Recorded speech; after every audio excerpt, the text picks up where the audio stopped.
the story of the new beginning in Egypt had slowly turned into a season of shadows. For many years, the descendants of Jacob had lived in the land of Goshen as honored guests, protected by the memory of Joseph. But as generations passed, a new king arose over the land who did not know the history of how Joseph had saved Egypt from the great hunger. This ruler looked out at the growing number of people in Goshen and felt a sense of unease.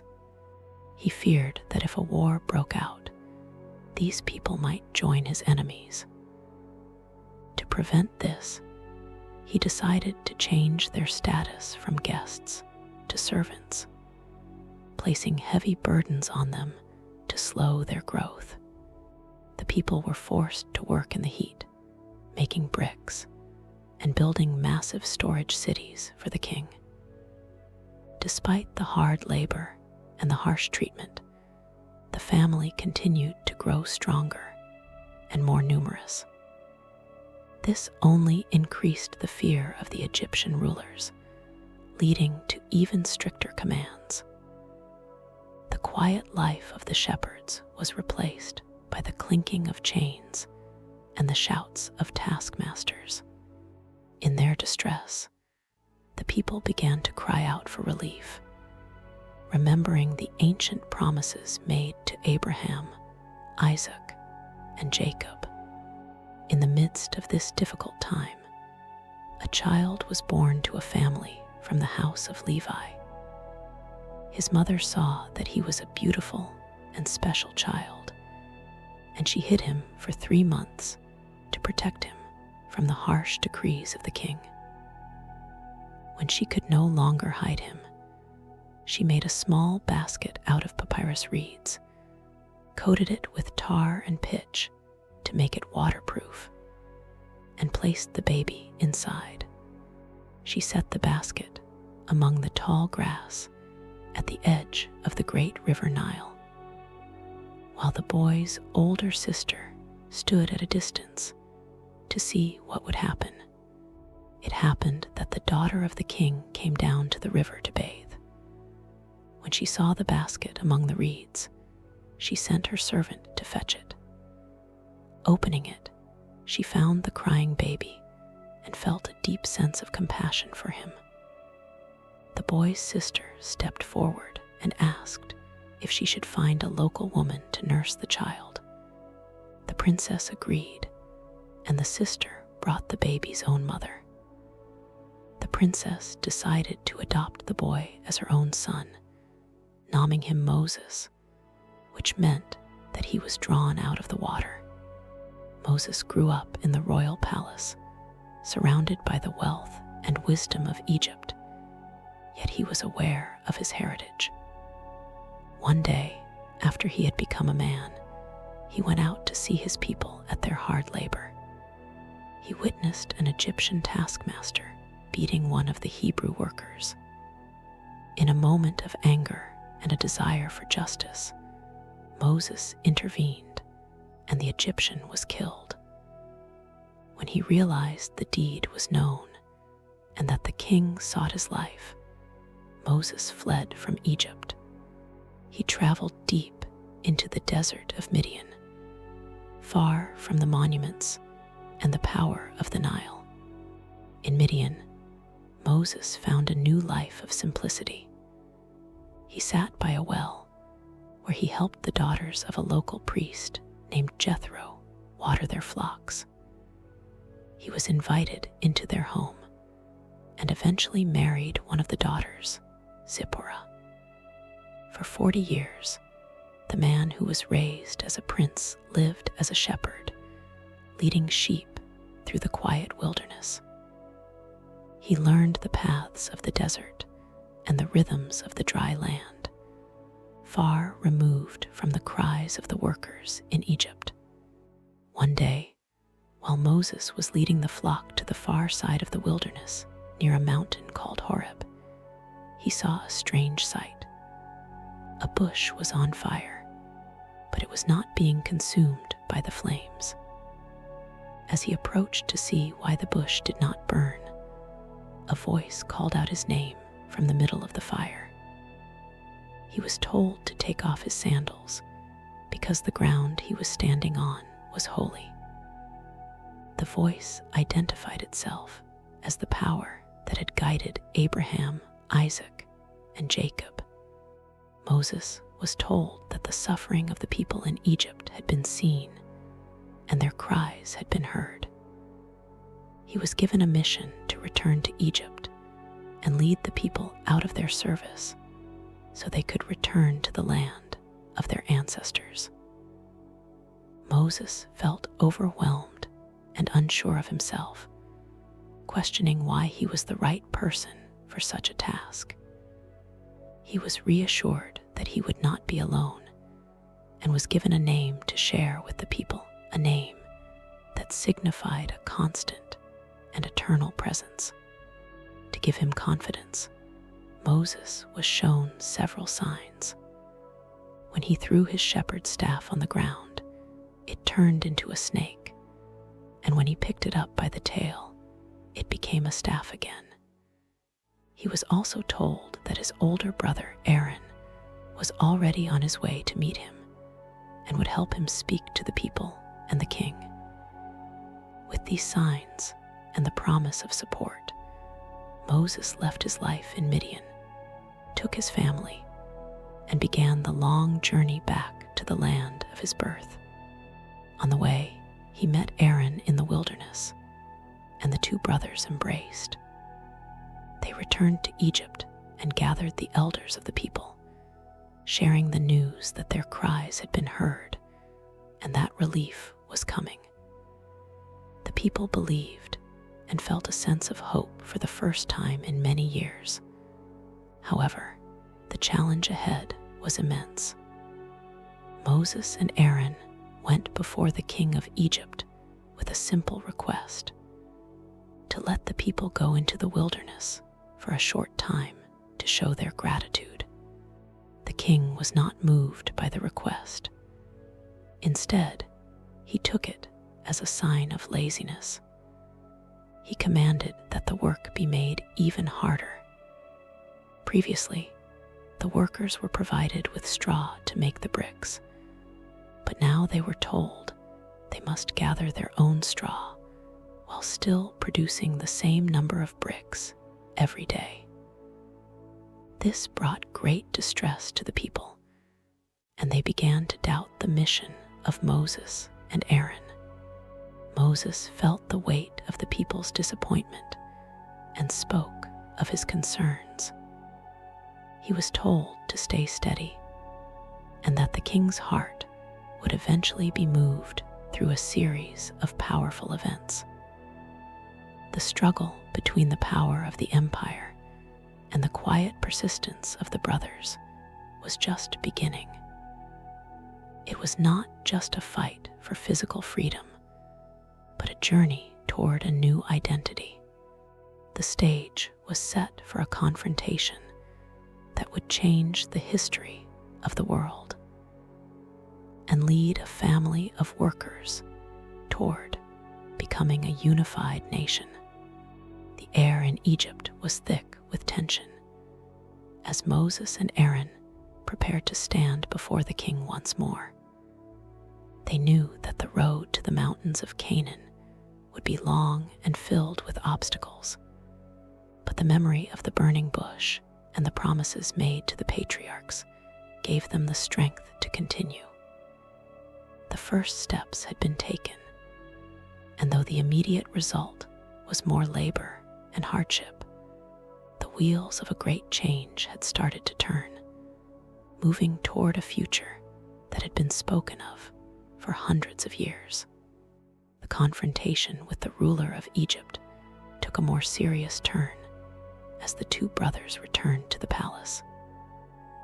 The king sat on his throne, surrounded by his advisors and magicians, looking down at the two men who had caused so much disruption in the work of the building projects. He demanded a sign to prove that they spoke with any real authority. Aaron, following the instructions he had been given, threw his wooden staff onto the stone floor. In an instant, the wood shifted and coiled, becoming a living snake. The king was not easily impressed. He called for his own wise men and sorcerers. They stepped forward and, using their own secret arts, threw down their staffs as well. Each one also turned into a snake, slithering across the floor. However, the staff that belonged to Aaron showed a greater power, as it moved quickly and swallowed up the snakes of the magicians. Despite this clear sign, the king's heart remained hard and cold. He refused to listen, just as had been expected, and he sent the brothers away without granting their request. Early the next morning, Moses was told to meet the king down by the banks of the great river Nile. This river was the lifeblood of all Egypt, providing the water for their crops, their cattle, and their very lives. It was also a place where the king went to show his own power. As the sun rose over the water, Moses and Aaron stood on the bank. They warned the king that because he refused to let the people go, the water he relied on would be changed. Aaron lifted the staff and struck the surface of the river. Immediately, the blue water turned a deep, dark red. It was no longer water, but something that could not be used. The fish in the river died, and a terrible smell began to rise from the banks. This change did not just stay in the river. It moved into the canals, the ponds, and even the wooden and stone jars in the houses. For 7 days, there was no fresh water to drink in all of Egypt. The people had to dig deep wells along the banks of the river to find something to quench their thirst. Still, the king's magicians were able to mimic the sign on a smaller scale, and the ruler remained stubborn. When the 7 days were over, another warning was given. This time, the threat involved the creatures that lived in the river. When the king again refused to listen, Aaron stretched out his hand over the waters. Suddenly, frogs began to come up out of the river and the marshes. They were everywhere. They hopped into the houses, into the bedrooms, and even onto the beds. They were found in the ovens and the kneading bowls where the bread was made. The entire land was covered in frogs. The king, feeling the pressure of this nuisance, called for Moses and Aaron. He asked them to take the frogs away and promised that if they did, he would let the people go to show their gratitude in the wilderness. Moses asked the king to set the time for when the frogs should disappear, so that it would be clear this was not a natural event. The king chose the following day. True to the word given, the next day the frogs died throughout the land. They were gathered into great heaps, and the smell was overwhelming. But once the king saw that there was relief, he went back on his promise and hardened his heart once again. Since the king had broken his word, a third sign was brought upon the land without any warning. Aaron struck the dust of the earth with his staff, and the tiny grains of dirt turned into gnats.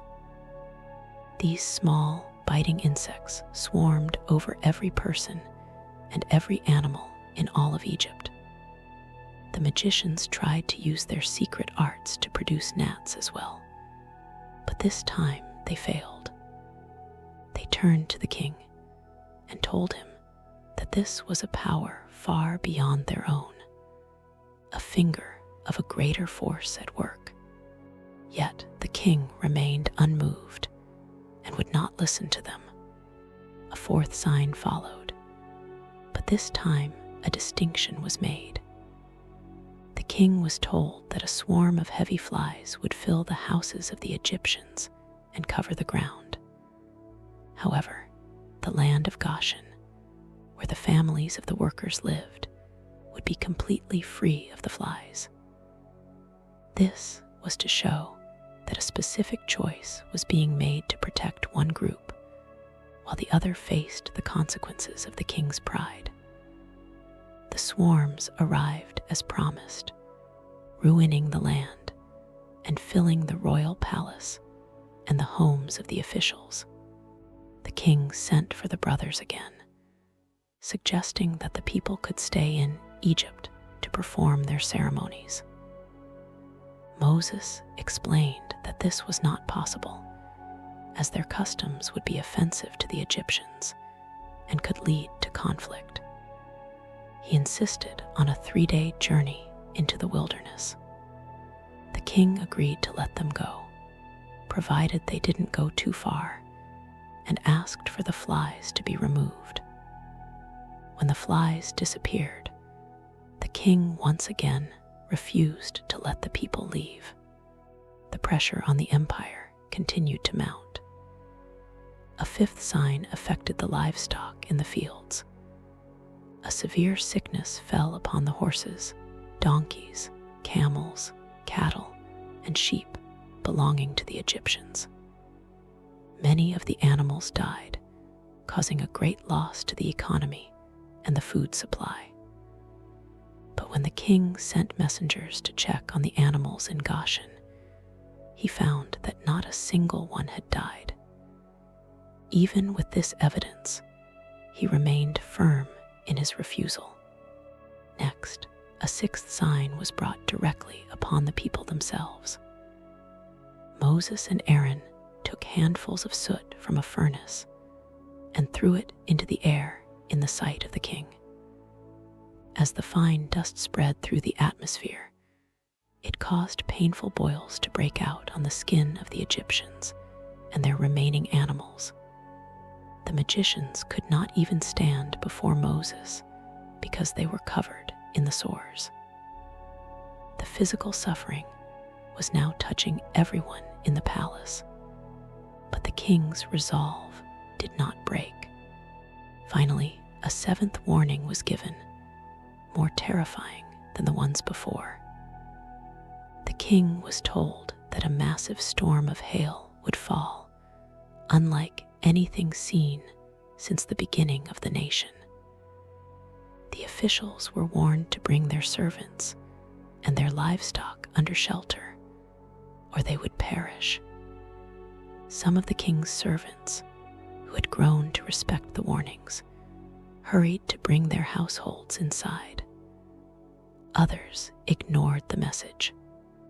Moses stretched his staff toward the sky, and thunder and hail began to fall, mixed with fire that ran along the ground. The storm was so fierce that it shattered the trees and destroyed the crops that were currently in the fields. The flax and the barley were ruined. But in the land of Goshen, there was total peace and no hail at all. The king sent for Moses in a panic, admitting that he had been wrong and asking for the thunder and hail to stop. He promised to let the people go.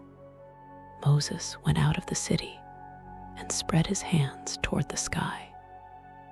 The thunder and hail ceased, and the rain stopped falling. But as soon as the king saw that the storm was over, he sinned once more. He and his officials hardened their hearts, and he would not let the people leave.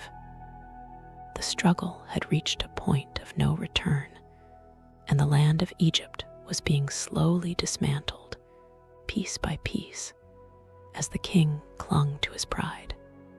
The air over Egypt was heavy with the scent of damp earth and broken crops. The king's officials, who had watched their fields shattered by the hail, began to feel a sense of desperation that the ruler did not yet share. turned to him and asked how much longer he would let the land be destroyed, pointing out that the empire was already in ruins. When Moses and Aaron returned to the palace, the king seemed to waver for a moment. He asked who exactly would be going into the wilderness to celebrate. Moses was clear. Everyone would go, the young and the old, the sons and the daughters, along with all their flocks and herds. This answer made the king's anger flare up again. He accused them of having evil intentions and insisted that only the men could go, while the women and children stayed behind as a guarantee that they would return. With a shout, he had Moses and Aaron driven out of his sight. Because of this refusal, an eighth sign was brought upon the land. Moses stretched out his staff, and an east wind began to blow. It blew all that day and all through the night, and by morning, the wind had brought a massive swarm of locusts. The insects descended in such numbers that the ground was completely covered and turned black. They ate every green thing that the hail had left behind, every leaf on the trees, and every bit of grass in the fields. Not a single green sprout remained in all of Egypt. The king hurried to call for the brothers, admitting he had sinned and begging for the death to be taken away from him. A strong west wind was sent, which picked up the locusts and carried them into the Red Sea until not one was left. But as soon as the land was clear, the king's heart remained firm, and he would not let the people leave. Then a ninth sign arrived without any word of warning. Moses stretched his hand toward the sky, and a thick darkness fell over the land of Egypt. This was not a normal night. It was a darkness so heavy and deep that it could almost be felt. For 3 days, no one could see another person, and no one dared to move from where they were. It was a total, silent gloom that wrapped around the houses of the Egyptians like a blanket. Yet, in the land of Goshen, where the workers lived, there was light in all their dwellings. The king called for Moses in the middle of the darkness. He was now willing to let the women and children go, but he insisted that the flocks and herds must stay behind. Moses refused to compromise, explaining that they needed their livestock to show their gratitude, and that they would not know which animals were needed until they arrived. He stated clearly that not a single hoof would be left behind. The king's fury returned, and he told Moses to leave and never see his face again, warning that if they met again, Moses would die. Moses calmly agreed, saying that he would indeed never see the king's face again. Before the final event took place, the people were told to ask their Egyptian neighbors for objects of silver and gold. Many of the Egyptians, who had grown to respect and even fear the power moving through the land, gave freely to them. Moses then gave a final, solemn warning to the people. He told them that in the middle of the night, a great cry would go up through all of Egypt, unlike any that had ever been heard before. Every firstborn in the land, from the house of the king to the house of the prisoner, and even among the cattle, would not survive. To be protected from this final shadow, the families were given very specific instructions. Each household was to choose a healthy 1-year-old lamb. On a specific evening, they were to gather and prepare the lamb. They They were told to take some of the blood and mark the 2 side posts and the upper doorpost of the houses where they ate. They were to eat the meal in haste, dressed for travel with their sandals on their feet and their staffs in their hands, ready to move at a moment's notice. They were told that when the shadow passed through the land that night, the houses marked with the blood would be passed over and kept safe. This night was to be remembered forever as a time of liberation and a fresh start. The people followed the instructions exactly, staying inside their homes and eating the meal as the moon rose over the silent land of Goshen. At midnight, exactly as had been said, a great cry broke out across Egypt. In every house of the Egyptians, there was a deep sense of loss. The king rose up in the night, as did all his officials. There was not a single house among them that was not touched by grief. The king sent for Moses and Aaron immediately, even in the dark. He told them to get out from among his people, to take their families, their flocks, and their herds, and go just as they had asked. He even asked for a blessing as they left. The Egyptians were urgent with the people, hurrying them out of the land, fearing that if they stayed any longer, the entire nation would perish. The people took their dough before it was even leavened, wrapping their kneading bowls in their clothes and carrying them on their shoulders. They set out from the city of Ramesses, a vast multitude of people, along with a great number of livestock. They had lived in Egypt for 430 years, and now, in a single night, the journey toward the east began. They traveled toward a place called Sukkot. It was a massive group, including not only the descendants of Jacob, but also a mixed multitude of others who chose to join them after witnessing the events of the past months. They baked unleavened cakes from the dough they had brought out of Egypt. Because they had been driven out so quickly, they had no time to prepare proper food for the road. As they moved, they were not left to find their own way through the wilderness. A great pillar of cloud went before them during the day to lead them on the path, and a pillar of fire gave them light during the night. This allowed them to travel both day and night when necessary. The pillar never left its place in front of the people, serving as a constant guide and a sign of protection. Instead of taking the shorter, more direct route along the coast toward the land of the Philistines, they were led toward the wilderness of the Red Sea.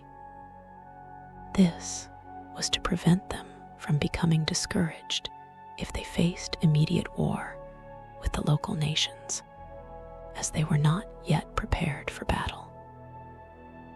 Moses also made sure to carry the bones of Joseph with him, fulfilling the oath that had been made centuries before in the land of Goshen.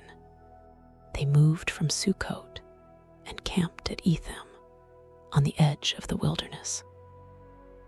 Behind them was the memory of a broken empire and centuries of labor.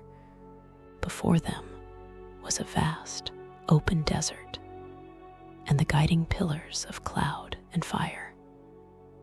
The journey of the nation had truly begun, moving away from the shadows of the pyramids toward the mountains, where their story would find its next great chapter. The people had reached the edge of the wilderness, but the path ahead was not a straight line to their destination. They were told to turn back and camp by the sea, specifically in a place called Pi-hahiroth, between a high tower and the water. This appeared to be a dead end, a place where they were trapped by the geography of the land. It was a deliberate choice, designed to draw the attention of the Egyptian ruler one last time. Back in the royal palace, the atmosphere had shifted from grief to a renewed sense of pride and regret. The king and his officials looked at the empty workshops and the abandoned brick kilns and realized they had lost their entire workforce. Their hearts hardened once more as they questioned why they had let the people go. The king ordered his war chariot to be prepared and gathered 600 of his best chariots, along with all the other chariots of Egypt and their captains. With a massive army of horses and soldiers, he set out in a fast pursuit to bring the workers back. As the sun began to set, the people camped by the sea looked back and saw a terrifying sight. The horizon was filled with the dust and the glint of Egyptian armor. The massive army was closing in fast. Fear swept through the camp like a physical wave. They turned to Moses in despair, asking if there were not enough graves in Egypt that they had been brought out to die in the wilderness. They cried out that it would have been better to serve the Egyptians than to perish in the sand. Moses stood before the frightened multitude and spoke with a calm that steadied their hearts. He told them not to be afraid and to stand firm, for the army they saw today would never be seen again. He assured them that they only needed to remain quiet and watchful. At that moment, the pillar of cloud that had been leading them moved from the front to the back, placing itself between the camp of the people and the Egyptian army. To the Egyptians, the cloud brought a deep darkness, but to the people, it gave a bright light throughout the night, so that the two groups did not come near each other. Then Moses stretched out his hand over the sea.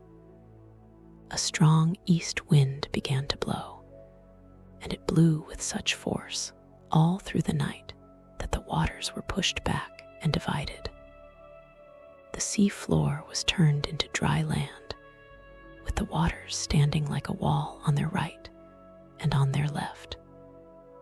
In the middle of the night, the people began to walk through the heart of the sea on the dry ground. It was a massive procession of families, elderly, and livestock moving through the path that had been opened in the deep. When the Egyptians saw the people moving, they did not hesitate. The king and all his horses and chariots drove into the middle of the sea after them. But as the morning watch approached, the heavy chariots began to struggle. The wheels became clogged in the seabed, making it difficult for them to move. The Egyptian soldiers realized that something was wrong and began to cry out to one another that they should flee, for a power was fighting against them on behalf of the people. As the last of the people stepped onto the far shore and the sun began to rise, Moses was told to stretch his hand over the sea once more. As he did, the wind ceased, and the walls of water came rushing back to their normal place. The entire army of the king, the chariots, the horsemen, and all the soldiers who had followed into the sea was covered by the waves. Not a single one of them remained. When the people saw the great power that had been displayed and realized they were truly safe, a deep sense of awe and respect filled the camp. On the far bank of the Red Sea, the atmosphere changed from terror to a grand celebration. Moses and the people broke out into a magnificent song of victory, recounting how the horse and the rider had been thrown into the sea. They sang of the strength that had led them out and the future they hoped to find in the mountains.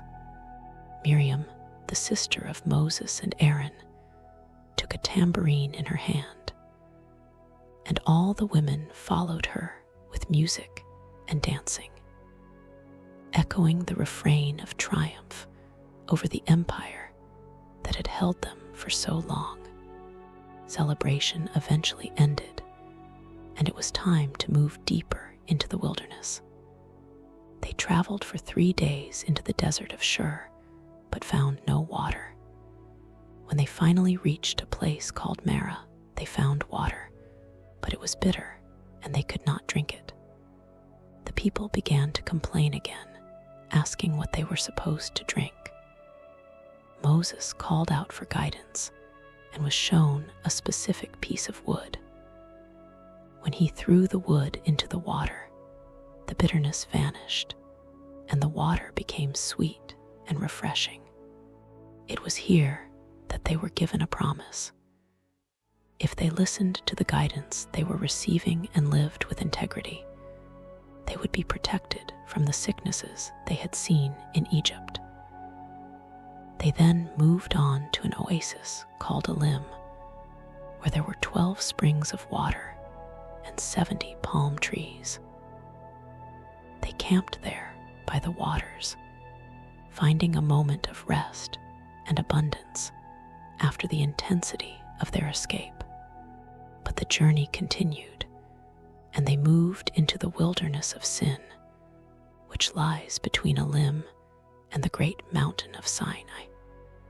By this time, it had been a month since they left Egypt, and the food supplies they had brought with them were running low.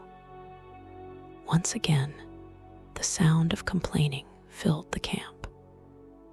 They remembered the pots of meat and the bread they had in Egypt, and lamented that they might die of hunger in the desert. In response to their need, they were told that food would be provided in a unique way. That evening, a massive flock of quails flew into the camp, covering the ground so that there was meat for everyone. The next morning, when the dew evaporated, a fine, flake-like substance remained on the surface of the ground, looking like frost. When the people saw it, they asked one another, "What is it?" For they had never seen anything like it. They were told to gather as much of it as they needed for each person in their tent. It was white like coriander seed and tasted like wafers made with honey. They were given a specific rule: gather only what was needed for the day, and do not save any for the next morning. Some tried to save it, but by the next day it was ruined.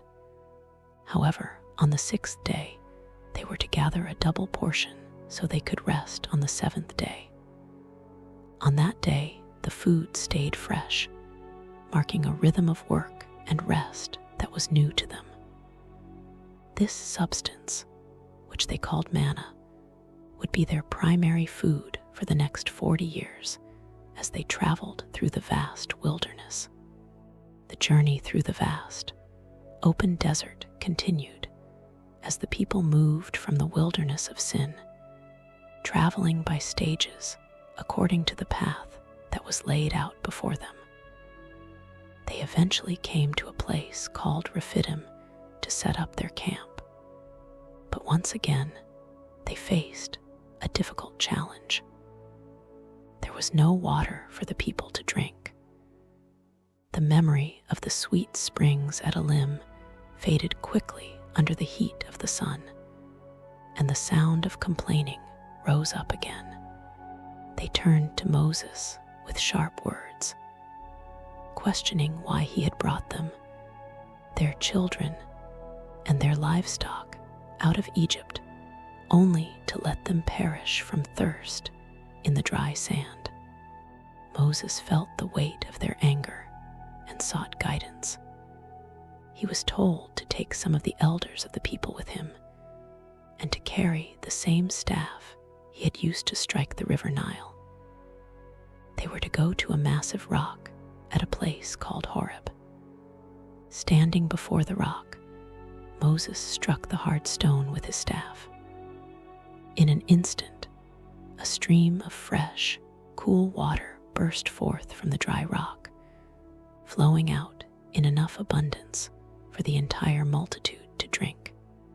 The place was given names that reflected the struggle and the testing that had happened there, serving as a reminder of how their needs were met even in the most unlikely way.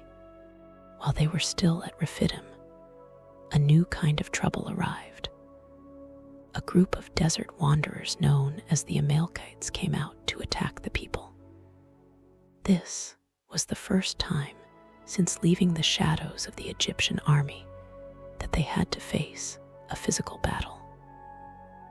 Moses called for a young, capable man named Joshua to choose a group of men and go out to meet the attackers. Moses told Joshua that while the men fought in the valley, he would stand on the top of a nearby hill with the staff in his hand. The next morning, as the battle began, Moses went up the hill accompanied by Aaron and another man named Hur. A strange pattern began to emerge. As long as Moses held his hands high toward the sky, the people in the valley were winning the struggle. But whenever his arms grew tired and he let them drop, the tide of the battle shifted in favor of the attackers. Seeing this, Aaron and Hur found a large stone for Moses to sit on. They stood on either side of him, each holding up one of his hands, keeping them steady until the sun went down.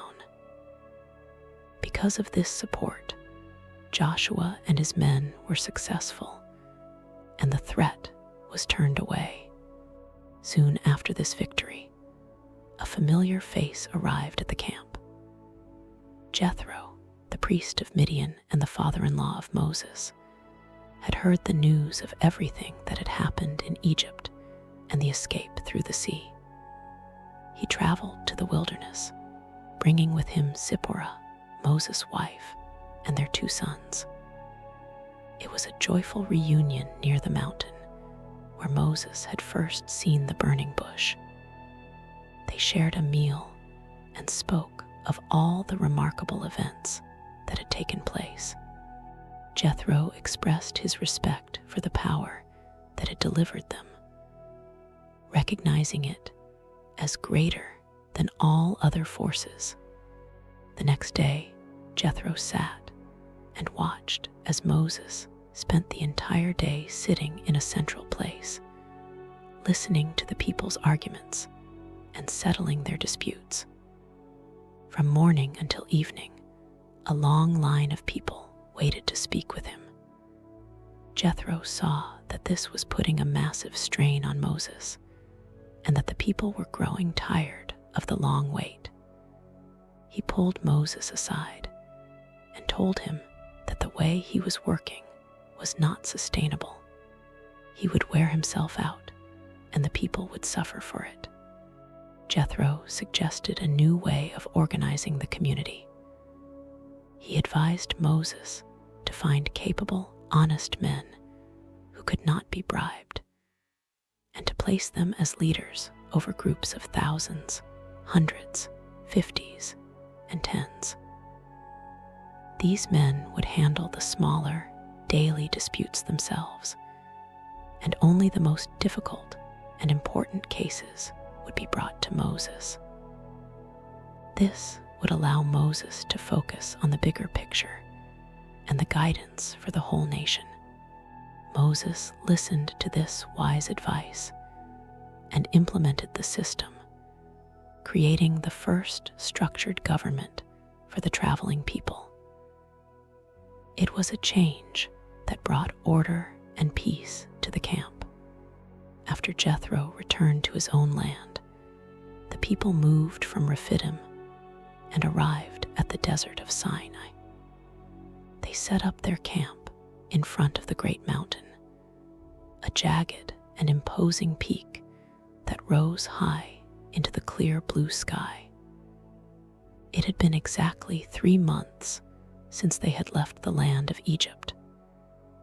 The atmosphere around the mountain was different from any place they had stayed before.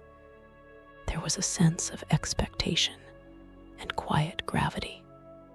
Moses went up toward the mountain and was given a message for the people. They were reminded of how they had been carried as if on the wings of eagles and brought to this place.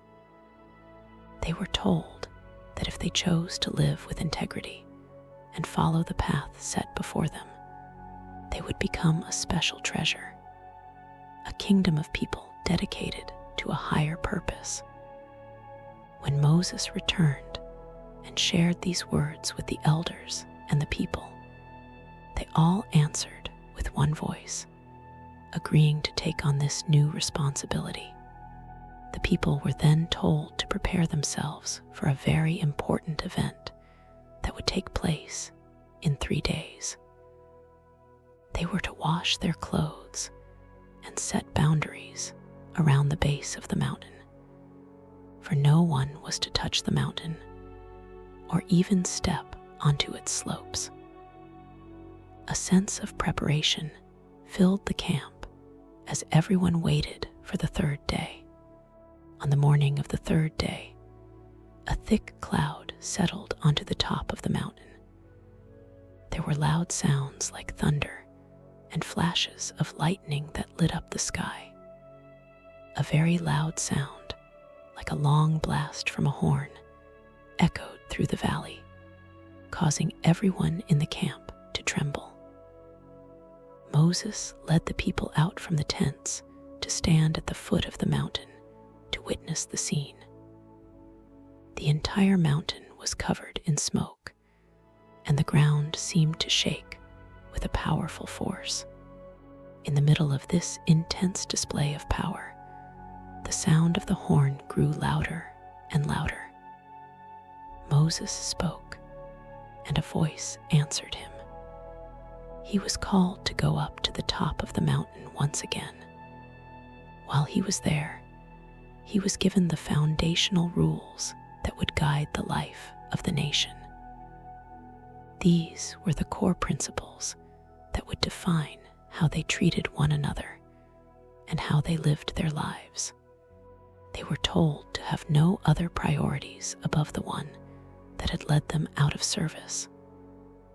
They were warned against making images to represent things in the sky or on the earth to bow down to them. They were told to respect the name of their guide and to remember a day of rest every week, keeping it separate from their work.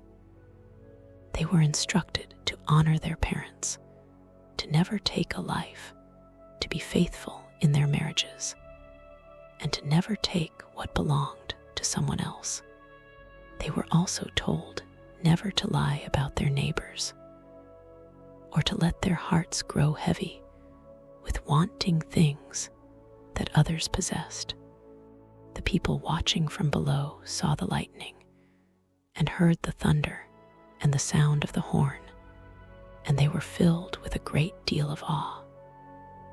They stood at a distance, telling Moses that they would listen to him, but they were overwhelmed by the intensity of the mountain itself.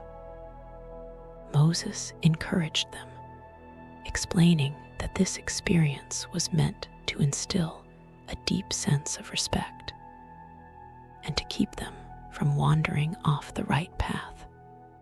Moses then went into the thick darkness where the cloud rested on the mountain to receive further instructions on how to build a community based on justice and fairness. The journey that had started with a cry for help in the brickfields of Egypt had now reached a high mountain peak, where the raw potential of a group of workers was being shaped into the soul of a new nation. The mountain was wrapped in a thick, dark cloud, and the air around the camp was heavy with the scent of ozone and the vibration of deep thunder. While the people stood at a distance, trembling at the sight of the fire and the smoke, Moses climbed higher into the mountain. There, away from the noise of the crowd, he was given more detailed instructions on how the community should function. These were not just general ideas about being good. They were practical rules for living together as a free people for the first time in centuries. The instructions covered every part of their daily lives. They were told how to treat those who worked for them, ensuring that even a servant was treated with dignity and given a path to freedom. Rules were set for how to handle accidents and injuries, making sure that if someone caused harm, they were responsible for making it right. If a person's animal wandered into another's field and ate the crop, the owner had to pay back the best of their own harvest. It was a system built on the idea of restoration and fairness, replacing the harsh and unpredictable rules they had known in Egypt. Special care was to be given to the most vulnerable in the camp. They were strictly warned never to mistreat a stranger, a widow, or a child who had no parents. They were reminded that they themselves had once been strangers in the land of Egypt and knew the heart of those who feel out of place. If they lent money to someone in need, they were not to act like a harsh creditor or charge interest that would make the person's life even harder. If they took a neighbor's cloak as a guarantee for a loan, they had to return it by sunset so the person would have something to sleep in during the cold desert night. The sense of justice extended even to their enemies. If they saw an animal belonging to someone they disliked wandering away, they were told to bring it back. If they saw a heavy load crushing an animal belonging to someone they didn't get along with, they were not to walk away, but were required to stop and help. These rules were designed to pull the people together, breaking down the walls of selfishness that could easily destroy a new nation in the harsh wilderness. As the days passed on the mountain, the instructions turned toward the rhythm of the year. They were told to celebrate 3 great festivals every year. One was to remember the night they left Egypt in haste. Another was to celebrate the first fruits of their labor in the fields. The third was at the end of the year when the final harvest was gathered. These celebrations would ensure that they never forgot their history or the source of their provisions. They were also told that every 7th year, the land itself should rest. They were not to plant or harvest, allowing the soil to recover, and the poor to eat whatever grew naturally. When Moses returned to the people and shared all these words and laws, they answered with one voice, promising to do everything that had been spoken. Moses wrote down all the words and built an altar at the foot of the mountain, setting up 12 stone pillars to represent the 12 tribes of the family of Jacob. They shared a solemn meal to confirm their commitment to this new way of life. The bond between the people and their guide was now formal and firm. Moses was then called to go back up into the mountain, this time for a much longer stay. He took Joshua with him, leaving Aaron and Hur in charge of the camp below. As they climbed, the glory of the mountain looked like a consuming fire on the peak to the people watching from the valley. Moses entered the cloud and stayed there for 40 days and 40 nights. During this long time on the summit, he was given a vision for a very special structure, a portable sanctuary that would travel with them wherever they went. It was called the Tabernacle. It was not meant to be a permanent building of stone like the temples in Egypt, but a beautiful tent made of fine linens, goat hair, and dyed skins.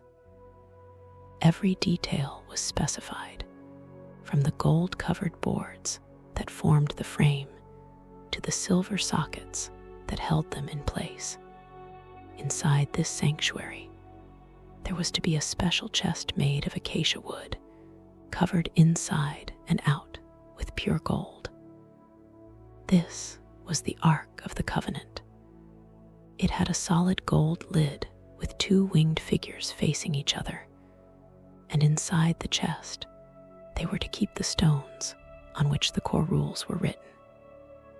Other furniture was described: a table for special bread, a lampstand made of solid, hammered gold with 7 branches like almond blossoms, and an altar for burning fragrant incense. The courtyard around the tent was to be marked by linen curtains held up by silver-topped pillars. Every piece of equipment, even the smallest pegs and tools, was to be made with the highest level of craftsmanship. The people were to be invited to bring gifts for the building of this place: gold, silver, bronze, blue and purple yarns, fine linen, and precious stones. But these gifts were only to be taken from those whose hearts were moved to give freely.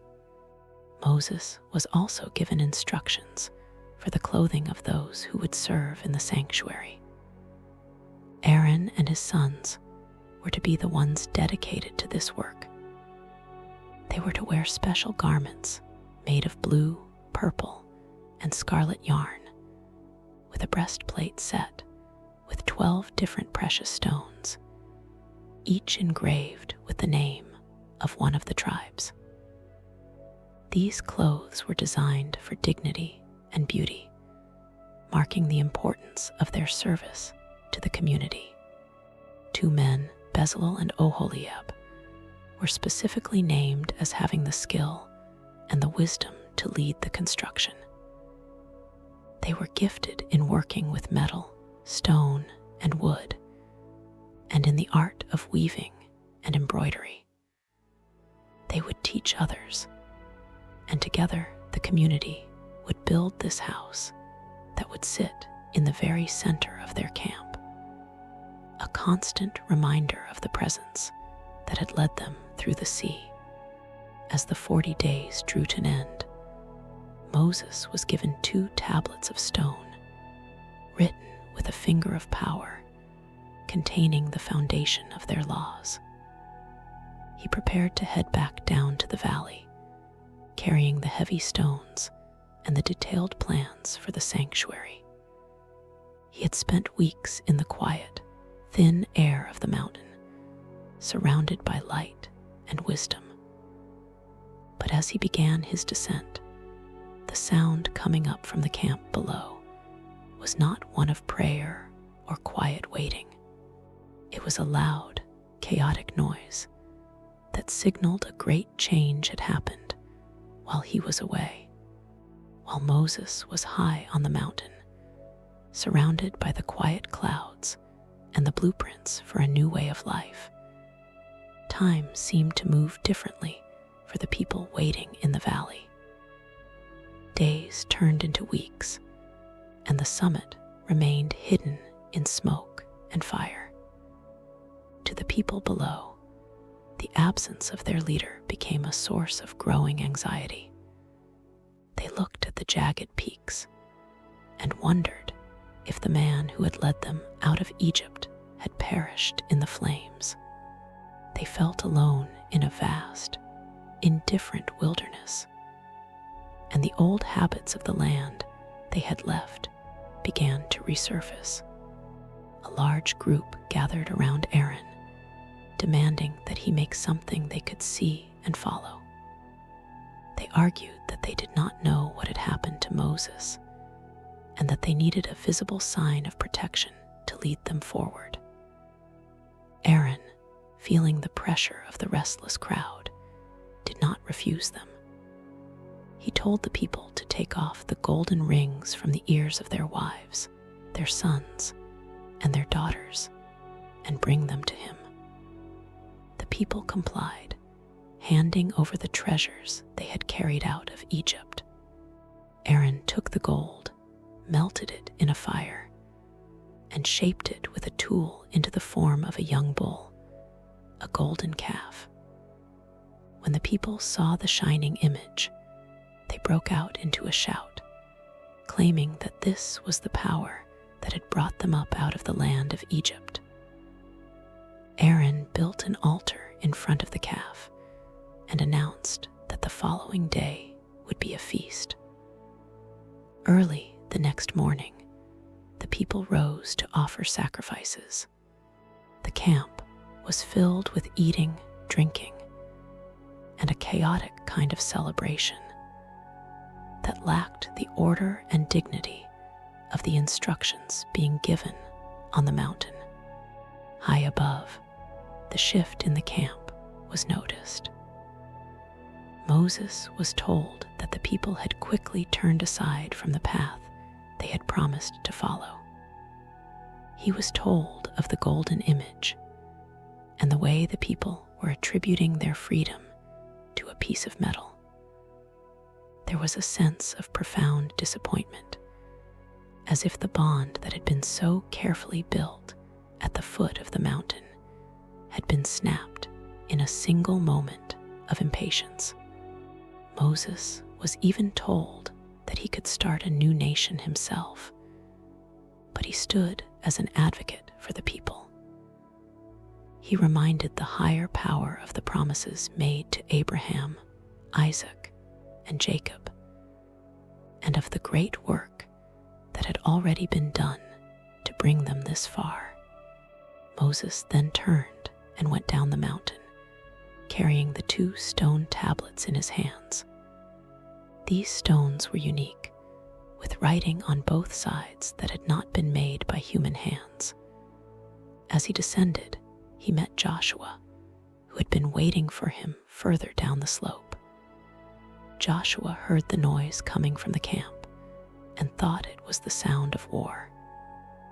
Moses listened and corrected him, nodding that it wasn't the shout of victory or the cry of defeat, but the sound of singing and wild revelry.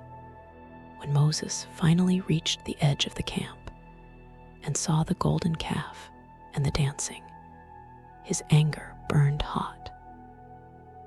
In a moment of intense frustration at the sight of the broken promise, he threw the 2 stone tablets out of his hands, shattering them against the foot of the mountain.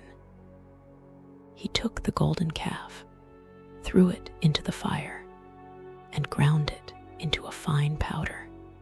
He scattered the dust on the water and made the people drink it, showing them the worthlessness of the image they had made. He then turned to Aaron and asked what the people had done to him that he would allow such a great mistake to happen. Aaron tried to explain, saying that the people were set on mischief and that he had simply thrown the gold into the fire, and this calf came out. It was a weak explanation for a leader who had failed to stay steady while his brother was away. Moses saw that the camp was in total disarray and that the people had lost their sense of direction. A call was made for anyone who was still committed to the original path to come and stand by Moses.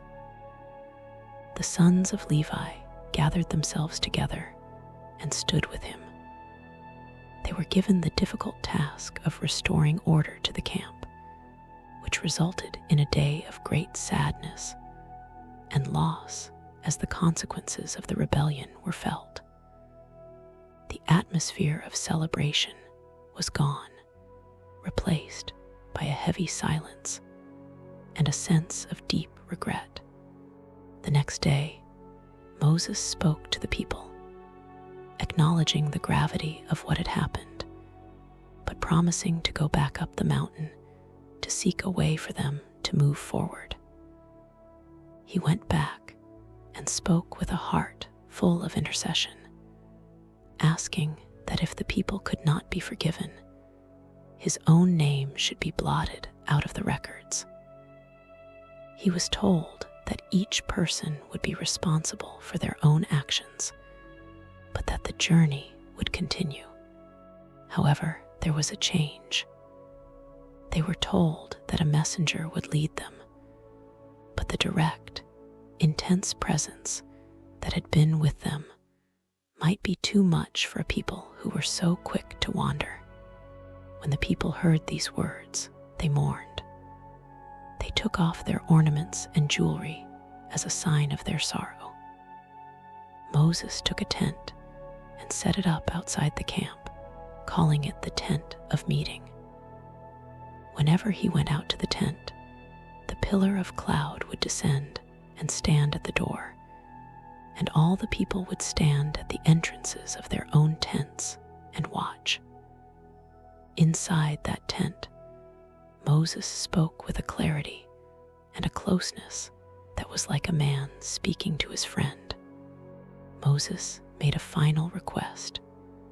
He asked to see the full glory of the presence that was leading them. He was told that no human could see the full intensity of that light and survive, but a compromise was made. He was told to stand in a cleft of a rock on the mountain. As the glory passed by, he would be covered by a hand and allowed to see the fading light of the transition.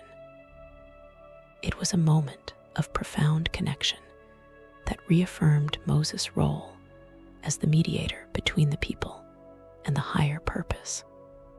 Moses was then told to cut 2 new tablets of stone, like the first ones, and to bring them back up the mountain alone.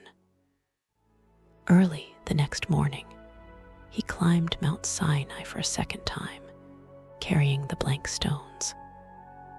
He stayed there another 40 days and 40 nights, neither eating bread nor drinking water. During this time, the core rules were written onto the stones once again, and the details of the covenant were renewed. The promise to drive out the inhabitants of the land before them was repeated, along with warnings not to make treaties with them or follow their customs.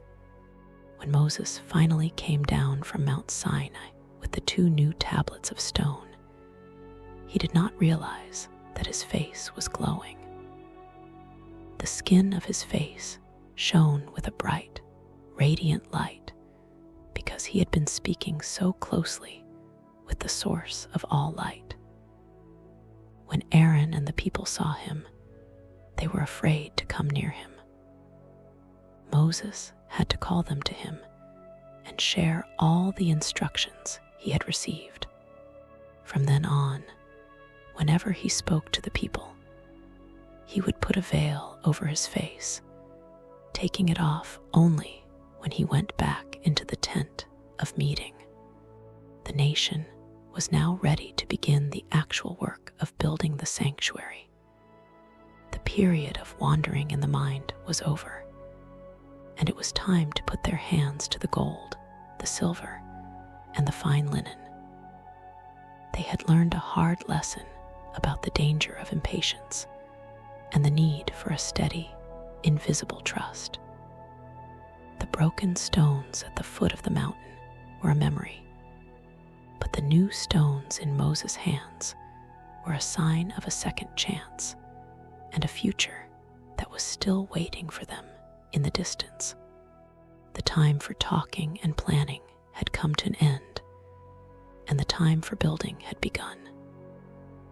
Moses gathered the entire community together and reminded them of the first and most important rule, the rhythm of rest. Even though they had a great and holy project ahead of them, they were not to let the work consume their lives. For 6 days they would labor, but the 7th day was to be a complete Sabbath, a time of quiet and reflection. They were even told not to light a fire in their dwellings on that day, ensuring that the peace of the camp was absolute. Then an invitation was issued to everyone. Moses asked for those whose hearts were willing to bring an offering for the construction of the sanctuary.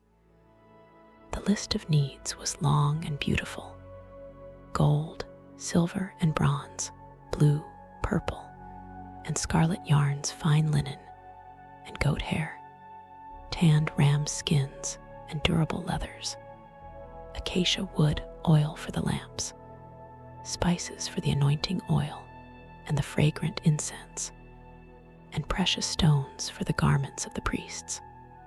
The response was overwhelming.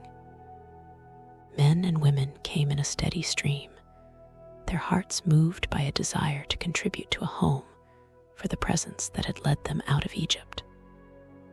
Those who had jewelry of gold brooches, earrings, rings, and necklaces handed them over. Those who possessed blue or purple yarn brought it. The women who were skilled in spinning sat together and spun the blue and purple yarns and the fine white linen. Others spun the coarser goat hair for the outer tent. The leaders of the tribes brought the expensive onyx stones and the settings for the breastplate. It was a beautiful sight to see a people who had once been forced to make bricks for a king now freely giving their treasures to build something of their own. They brought so much that the craftsmen eventually had to go to Moses and ask him to tell the people to stop. They actually had more than enough to finish the work. Moses had to issue a proclamation throughout the camp, restraining the people from bringing any more gifts. It was a rare moment in history where a project was overfunded by the sheer generosity of the participants. The work was led by Bezalel and Oholiab, the master craftsmen who had been gifted with the ability to teach others. They began by creating the inner curtains of the tabernacle. These were made of fine twisted linen and colorful yarns, with designs of winged figures woven into them by skilled embroiderers. 10 curtains were made and joined together to form a single, massive covering. Over this, they placed 11 curtains of goat hair to act as a protective tent, and over that, 2 more layers of protective skins to keep out the desert dust and the occasional rain. Next, they constructed the frame of the building. They used acacia wood to make upright boards, each one covered in a layer of pure gold. These boards were set into heavy silver sockets, 2 for each board, which acted as a solid foundation in the shifting sands of the desert. Crossbars of gold-covered wood were run through golden rings to hold the entire structure together. At the entrance, and between the two inner rooms, they hung beautiful veils of colorful linen, supported by gold-covered pillars.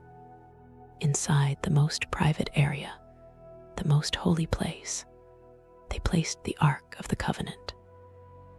Bezalel himself crafted the chest from acacia wood, overlaying it with gold inside and out. He cast 4 gold rings for the corners and made poles of gold-covered wood to carry it, which were never to be removed from the rings. He then fashioned the mercy seat, the lid of the ark, out of a single piece of solid, hammered gold. On the ends of the lid, 2 golden figures with outspread wings faced each other, looking down toward the center. In the outer room, they placed the table for the special bread, also made of gold-covered wood, and equipped with golden dishes, spoons, and bowls. Opposite the table, they set the lampstand. This was a masterpiece of metalwork, hammered out of a single talent of pure gold. It had a central stem and 6 branches, all decorated with carvings that looked like almond blossoms, buds, and flowers. 7 lamps sat atop the branches, designed to shed light forward into the room. They also built the altar of incense, covered in gold, where fragrant spices would be burned every morning and evening.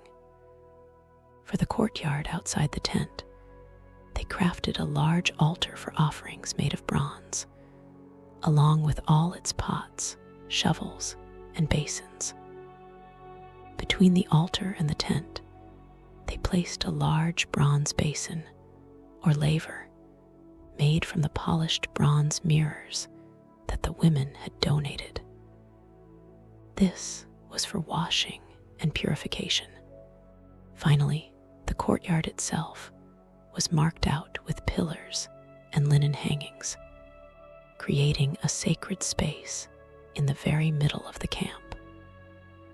The amount of metal used was staggering. Nearly a ton of gold, over 3 tons of silver, and more than 2 tons of bronze. Every bit of it was accounted for and recorded by the Levites under the direction of Ithamar, the son of Aaron. Clothing for Aaron and his sons was then finished. The garments were a marvel of weaving and gemstone work. The breastplate was particularly striking, with its 4 rows of 3 stones, each sardius, topaz, carbuncle, emerald, sapphire, diamond, ligure, agate, amethyst, beryl, onyx, and jasper. Each stone represented one of the 12 tribes. They also made the ephod, a complex garment woven with gold threads that had been hammered thin and cut into wires to be worked into the linen. When everything was finished, every curtain, every board, every golden dish, and every garment, they brought the work to Moses. He inspected every single piece, comparing it to the vision he had seen on the mountain. When he saw that they had done everything exactly as they had been told, he blessed the workers and the people. The raw materials of the earth and the skill of human hands had been combined to create a place where the invisible and the visible could meet. On the first day of the first month, in the 2nd year after they had left Egypt, it was time to set up the tabernacle.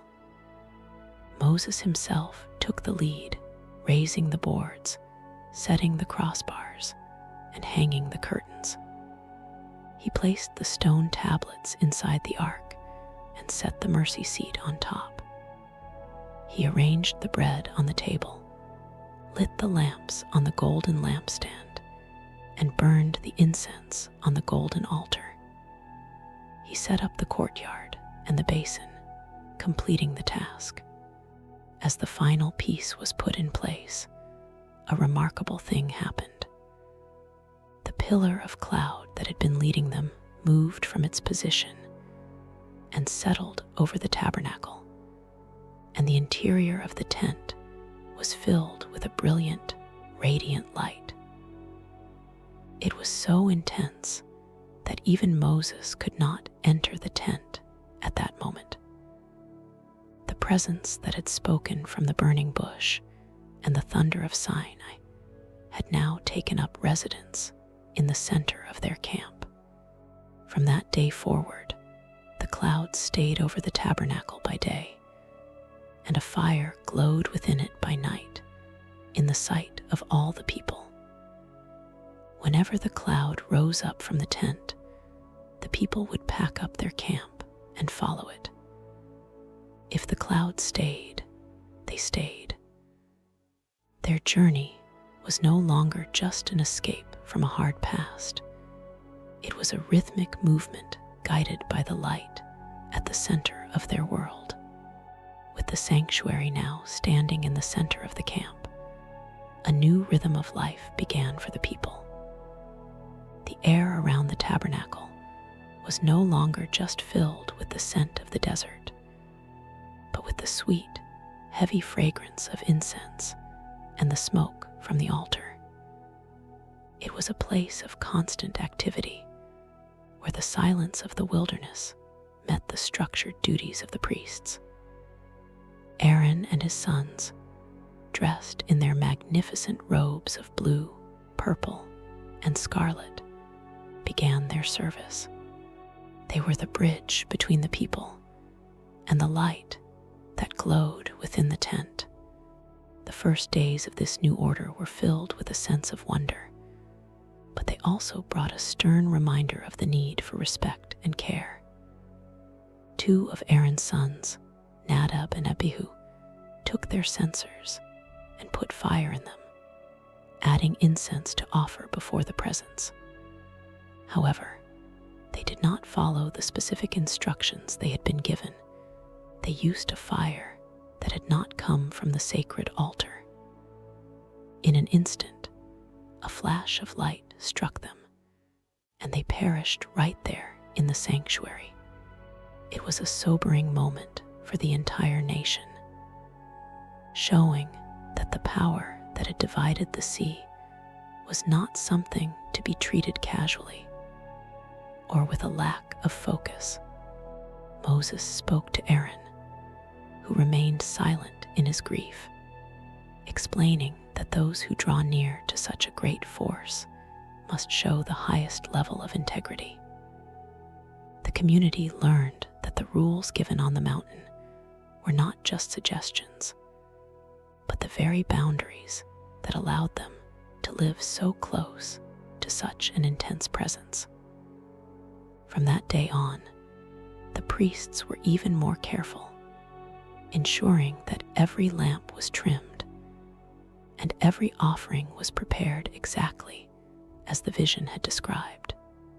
The focus then turned to the people themselves and how they were to live as a clean and healthy nation. Detailed instructions were given regarding what they should eat. They were told which animals of the earth, the water, and the sky were suitable for them.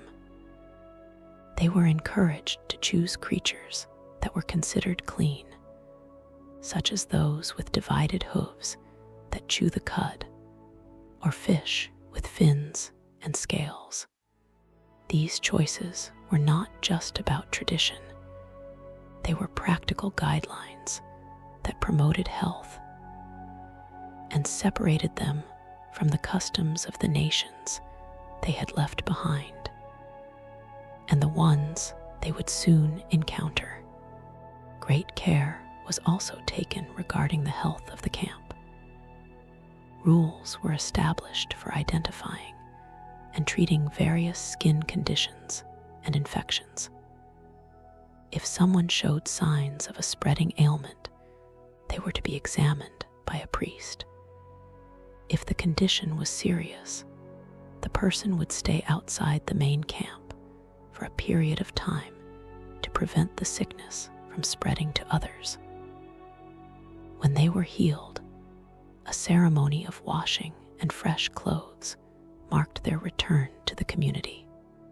This was a sophisticated system of quarantine and hygiene, far ahead of its time, designed to keep a large group of people healthy while living in close quarters in a harsh environment. The moral life of the people was given just as much attention as their physical health. They were told to be a people who lived with a different set of values. They were strictly forbidden from following the practices they had seen in Egypt or the ones common in Canaan. They were told to love their neighbors as themselves and to ensure that the land was a place of safety for the poor, the stranger, and the elderly. If a farmer harvested his field, he was told not to go over the corners a second time or pick up every fallen grape. These were to be left for those who had no land of their own. Justice in the camp was to be absolute. They were told never to spread false rumors or to join a crowd in doing something they knew was wrong. If they stood in a court to give a testimony, they were to be honest, regardless of whether the person involved was rich or poor. Bribes were strictly forbidden, as they were seen as something that blinds the eyes of the wise and twists the words of the righteous. The goal was to create a society where the truth was more important than power or wealth.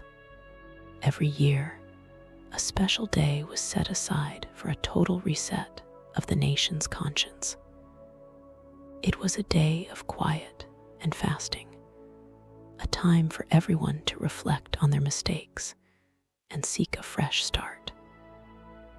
On this day, Aaron would enter the most private part of the tabernacle, behind the heavy, colorful veil. He would bring incense and make a request for the forgiveness of the entire people. It was a solemn occasion that allowed the community to let go of the weight of the past year and begin again with a clean slate. The people were also taught about the sacredness of life itself. They were told that the life of a creature was in its blood, and therefore they were not to consume blood. This taught them a deep respect for all living things and the source of life. Even the land was given a rhythm of rest, as they had been told on the mountain. Every 7th year, the earth was to lie fallow, and every 50th year, a great jubilee was to be celebrated. In that year, all debts were forgiven, and any land that had been sold was returned to the original family. It was a way to ensure that no one stayed in poverty forever, and that the wealth of the nation stayed distributed among all the families. As they lived by the mountain of Sinai, the people began to feel like a true nation. They had their own laws, their own sanctuary, and their own leaders. They were no longer just a group of escaped workers. They were a structured society with a clear identity. The 12 tribes were organized into a specific order for camping and for marching. The tribe of Levi was dedicated to the service of the tabernacle, while the other tribes were arranged on the 4 sides of the sanctuary: east, south, west, and north. When it was time to move, the signal was given by 2 silver trumpets, hammered out of a single piece of metal. A long blast would call the leaders together, while a different sound would signal for the camps to begin their journey. The pillar of cloud would rise from the tabernacle, and the priests would carefully pack the sacred furniture, covering the golden pieces with blue and scarlet cloths. The Ark of the Covenant would lead the way, carried on the shoulders of the Levites. The journey from Sinai began in the 2nd month of the 2nd year. As the cloud rose and the trumpets sounded, the massive group set out across the wilderness of Paran. They left the mountain where they had stayed for nearly a year, carrying the stone tablets in the golden chest and the vision of a new land in their hearts. They were moving toward the north, toward the hills they had heard about from their fathers. But the desert was vast, and the challenges of the road were far from over. The unity they had found at the foot of the mountain would soon be tested by the heat, the hunger, and the long miles of the unknown path ahead. The journey away from the mountain of Sinai began with a sense of order, but the heat of the wilderness of Paran soon began to wear on the spirits of the people. They had lived at the foot of the mountain for nearly a year, and the transition back to constant travel was difficult. It was not long before the sound of complaining returned to the camp. Some began to speak openly about their hardships, forgetting the heavy burdens they had carried in Egypt. This restlessness was met with a warning that their focus must remain on the path ahead. But even so, a deeper craving began to spread among the mixed multitude that followed the tribes. They began to remember the food of Egypt with a selective memory, speaking of the fish, the cucumbers, the melons, the leeks, the onions, and the garlic. They looked at the manna that appeared on the ground every morning and claimed their souls were dried up because there was nothing else to eat. Moses heard the weeping in every tent and felt the heavy weight of the people's demands. He spoke of his exhaustion, asking how he was supposed to provide meat for such a vast number of people in the middle of a dry wasteland. In response to this, a new layer of leadership was added to the nation. Moses was told to gather 70 of the elders who were known for their wisdom and integrity. They were brought to the tent of meeting, and a portion of the spirit and authority that was upon Moses was placed upon them as well. This allowed them to share the burden of the people's complaints and the daily management of the camp. 2 of the men, Eldad and Medad, stayed in the camp instead of going to the tent. Yet they too began to speak with a new authority. When Joshua suggested they be stopped, Moses replied that he wished all the people could have such a clear connection to their guiding purpose. Then a massive wind rose from the sea and brought a literal cloud of quails. The birds fell all around the camp, covering the ground for miles in every direction. The people stayed up all that day, all night, and all the next day gathering the meat. But because they gathered out of greed and gluttony rather than a simple need for food, the event ended in a great sickness.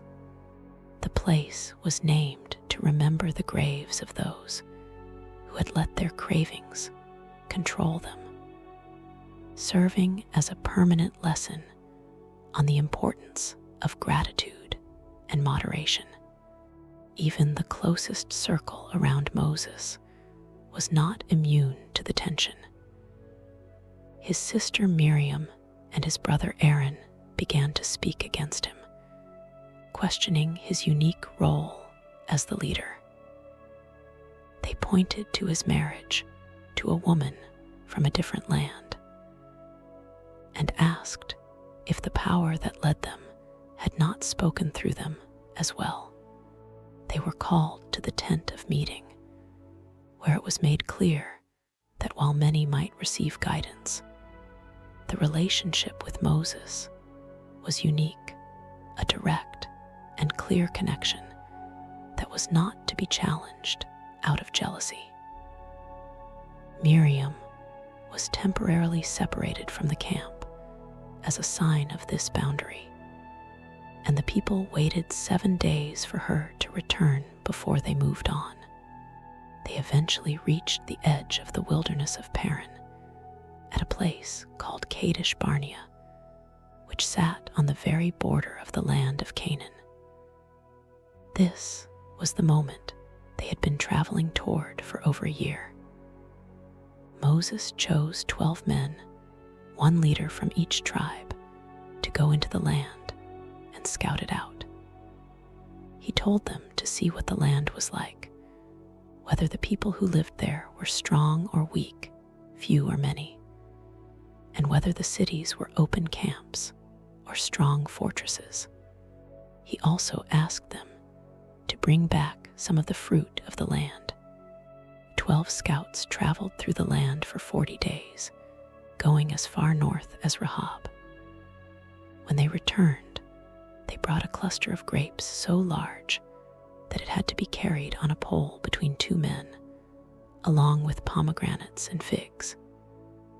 They stood before the whole community and admitted that the land was indeed flowing with milk and honey, just as they had been told. But 10 of the scouts spoke with a voice of fear. They described the people of the land as giants and the cities as having walls that reached to the sky. They claimed that the land ate up its inhabitants and that they felt like grasshoppers in the sight of the people there. Only 2 of the scouts, Caleb and Joshua, spoke with a different spirit. Caleb quieted the people and told them they should go up at once and take possession of the land, for they were well able to overcome any obstacle. But the 10 other men spread a report of discouragement throughout the camp. That night, the entire nation wept. They spoke of appointing a new leader to take them back to Egypt, preferring the certainty of their old service to the perceived dangers of the new land. Joshua and Caleb tore their clothes in grief, pleading with the people not to rebel. They reminded them that if they stayed true to their purpose, the protection over the inhabitants of the land would be gone, and the path would be open.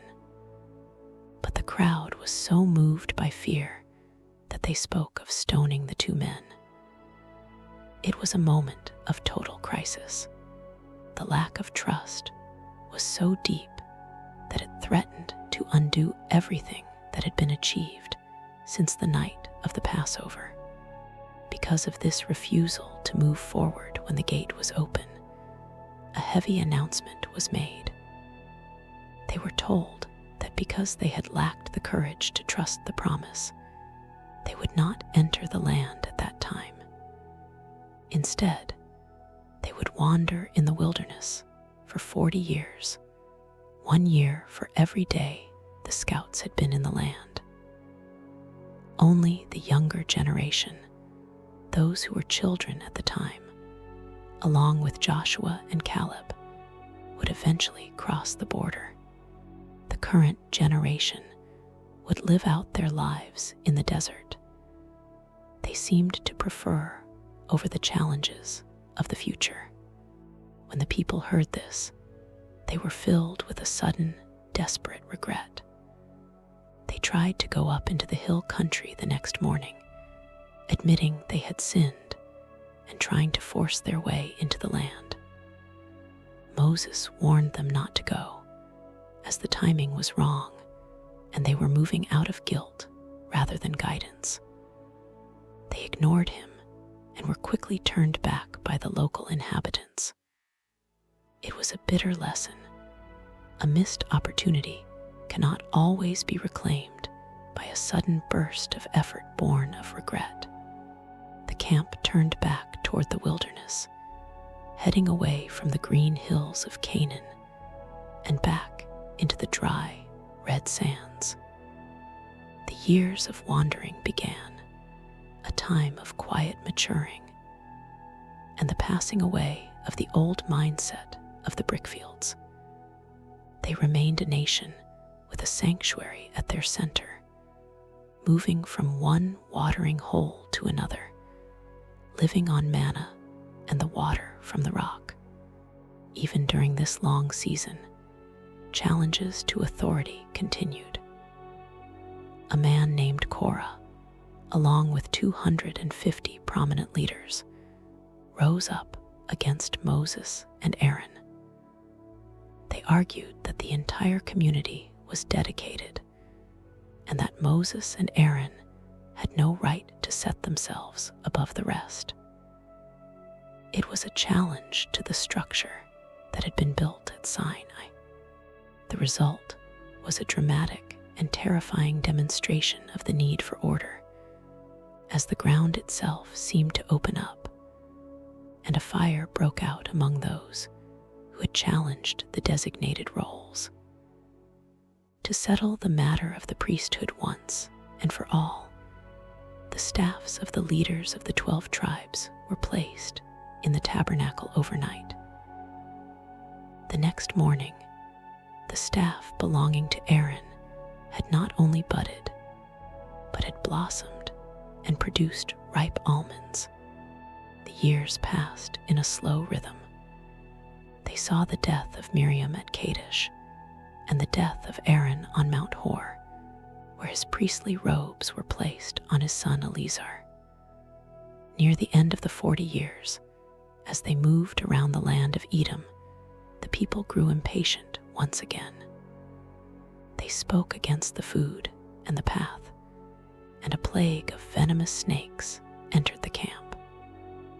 When the people admitted their fault, Moses was told to make a bronze snake and set it on a pole. Anyone who was bitten and looked at the bronze snake would live. It was a strange sign of healing through a reminder of the very thing that caused the pain. The generation that had left Egypt was now almost entirely gone.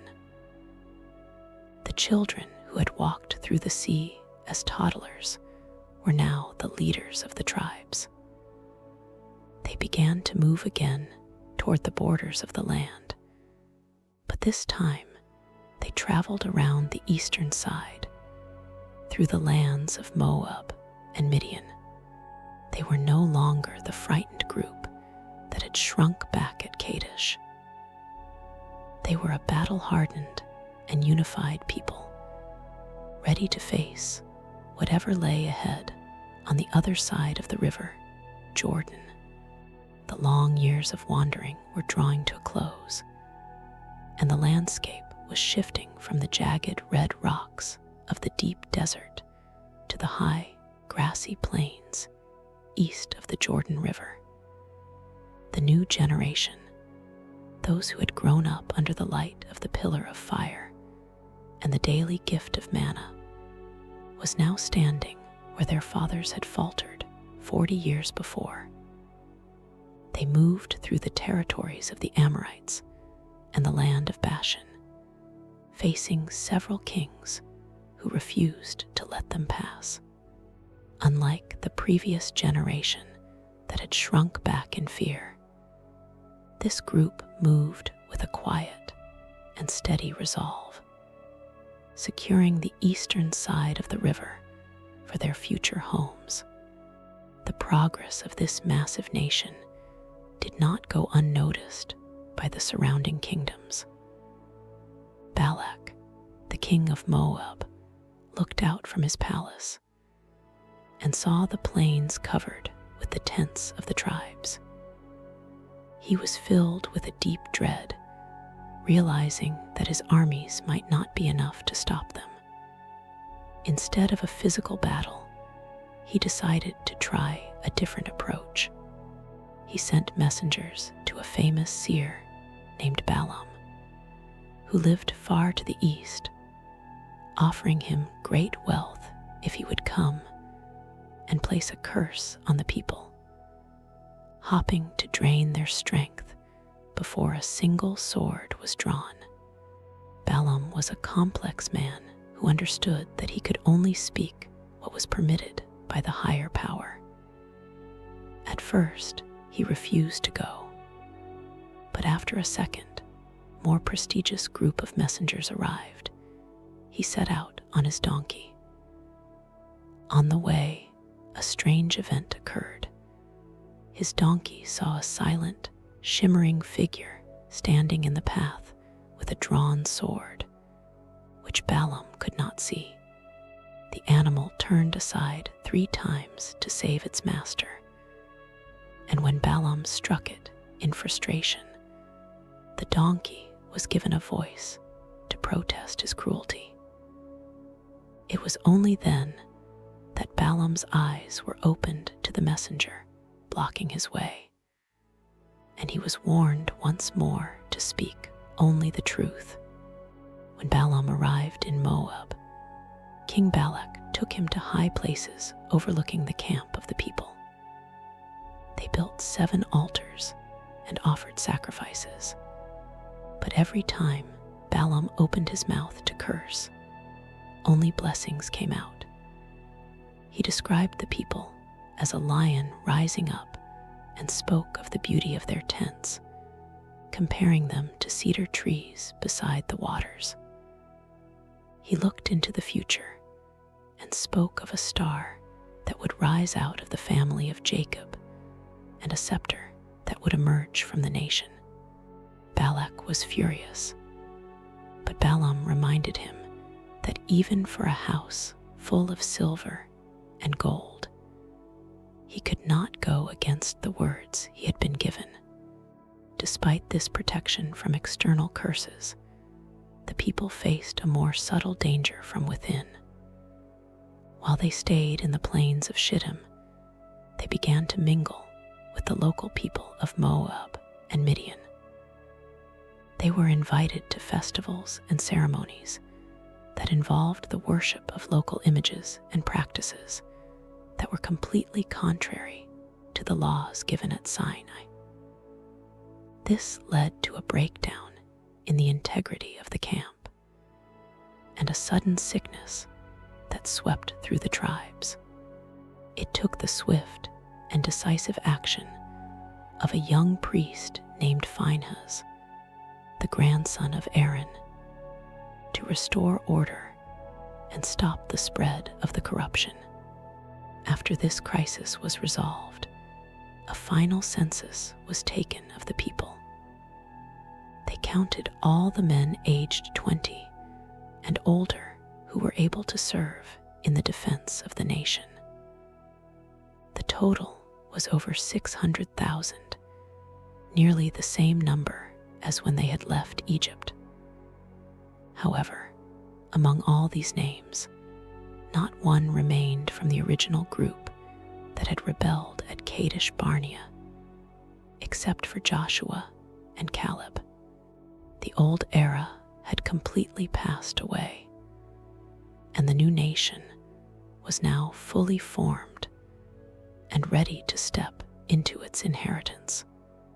Moses, who was now 120 years old, knew that his own journey was reaching its end.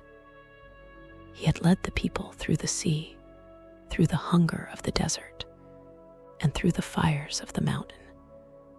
But he had been told that he would not be the one to lead them across the river. He called for Joshua, and in the sight of all the people, laid his hands on him, transferring his authority and wisdom to the younger man. He encouraged Joshua to be strong and of good courage, promising that the guidance that had never failed Moses would be with him as well. The tribes of Reuben, Gad, and half the tribe of Manasseh approached Moses with a specific request. They looked at the lush pasture lands they had already secured on the east side of the Jordan and asked if they could settle there, as they had great numbers of livestock. At first, Moses was concerned that they were trying to avoid the coming struggles on the other side of the river, but the leaders of these tribes promised that they would arm themselves and lead the way across the Jordan, fighting alongside their brothers until the entire land was secured. Only then would they return to their homes in the east. Moses agreed to this arrangement, ensuring the unity of the 12 tribes remained unbroken. The people were then given a detailed map of the boundaries of the land they were about to enter. They were told how to divide the territory among the 9.5 tribes that would cross the river, using a system that ensured fairness based on the size of each family. They were also told to set aside 48 cities throughout the land for the Levites, who had no territory of their own. Among these were 6 cities of refuge, places where someone who had caused an accidental death could flee for safety and a fair trial, preventing cycles of revenge from tearing the community apart. As they stood on the banks of the Jordan, Moses began a series of final speeches to the people. He recounted their entire history, from the day they left the mountain of Horeb to the present moment. He reminded them of the wonders they had seen and the mistakes their fathers had made. He urged them to choose life and to keep the laws of Sinai written on their hearts, warning them that their success in the new land would depend entirely on their integrity and their memory of where they had come from. He spoke of the land they were going to, a land of hills and valleys that drank rain from the sky, unlike the flat fields of Egypt that had to be watered by foot. He described it as a place of wheat and barley, vines and fig trees, pomegranates, olive oil, and honey. He told them that they would eat and be full, but he warned them most sternly that in their prosperity, they must never forget the source of their strength or begin to think that their own power had gained them their wealth. Moses then finished writing the words of the law in a book and gave it to the priests, telling them to place it beside the Ark of the Covenant. He commanded that the words be read aloud to the entire nation every 7 years so that the story would never be lost. He sang a final song over the people, a poetic reflection on the greatness of the journey and the hope for the future. He then climbed to the top of Mount Nebo, to the peak of Pisgah, which looked out over the whole land. From that height, he could see the valley of the Jordan, the blue of the Sea of Galilee, and the distant mountains of the west. Moses, the man who had been drawn out of the water and had walked through the fire, passed away there on the mountain. He was still strong, and his eyes were clear until the very end. The people mourned for him for 30 days in the plains of Moab, a deep and quiet sorrow for the leader who had shaped their soul. But the mourning was not without hope. Joshua was now full of the spirit of wisdom, and the people were ready to follow his command. The long wandering was over, the river was before them, and the gate to the future was finally open. The story of the Exodus transformed a collection of families into a nation with a shared soul. The journey from the shadow of the pyramids to the banks of the Jordan River created a culture that would be defined by the memory of its own liberation. This final reflection looks at the deep lore, the cultural impact, and the lasting lessons of those 40 years in the wilderness. At the heart of their culture was the concept of the redeemed stranger. Because they had once been laborers with no rights in a foreign land, their laws were unique in the ancient world for their focus on empathy. The phrase, "for you were strangers in Egypt," became the heartbeat of their justice system. It dictated how they harvested their fields, how they lent money, and how they treated the traveler. They were taught that the strength of a society is measured by how it treats those who have no power of their own. The tabernacle, sitting in the middle of the camp, created a geographic sense of priority. In Egypt, the grand temples were for the elite, but this sanctuary was a portable home that moved with the people. It taught them that their guidance was not tied to a single piece of ground or a massive stone monument, but was a living presence that traveled through the dust and heat alongside them. The skilled craftsmanship of Bezalel and the silver trumpets that signaled their movement turned the daily struggle of the desert into a choreographed act of purpose. The lore of the wilderness also emphasized the cycle of the seven. The introduction of the Sabbath was a revolutionary cultural shift.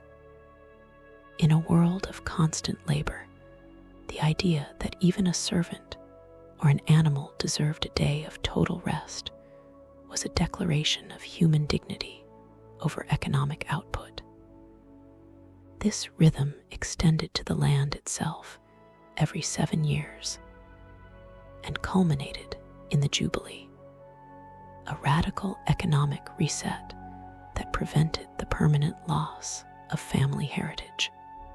These cycles taught the people that time was not just a linear crawl toward survival, but a sacred circle of renewal. The transition of leadership from Moses to Joshua was a pivotal moment in their history. Moses represented the era of the voice and the fire, the raw, intense beginning where rules were carved in stone and the sea was split. Joshua represented the era of the inheritance and the land, the practical application of those rules in a complex, settled world. The fact that the leadership passed so smoothly showed that the nation was now built on a foundation of law, rather than just the personality of a single man. The memory of the manna and the water from the rock remained as a central piece of their identity. For 40 years, an entire generation had lived on a daily gift, learning that security does not come from hoarding or from the fleshpots of Egypt, but from a steady, daily trust in the path before them. They entered the land of Canaan not as a group of wealthy conquerors, but as a people who knew the value of a single day's provision. As they looked across the Jordan, the people carried with them the book of the law, a written record of their journey and their obligations. This made them a people of the book, a society where literacy and the study of their own story were essential for every individual. The speeches of Moses on the plains of Moab acted as a final constitutional guide, ensuring that even when they were scattered across the hills and valleys of the new land, they would remain one people with one heart. The The Exodus was more than an escape. It was an education. It took 40 years to wash the mind of the servant out of the people and replace it with the heart of the free. They stood on the border, no longer looking back at what they had lost, but looking forward to what they were called to build. The desert had been their forge, the law had been their mold, and the presence in the cloud had been their light. The story of the beginnings was over, and the era of the nation had begun.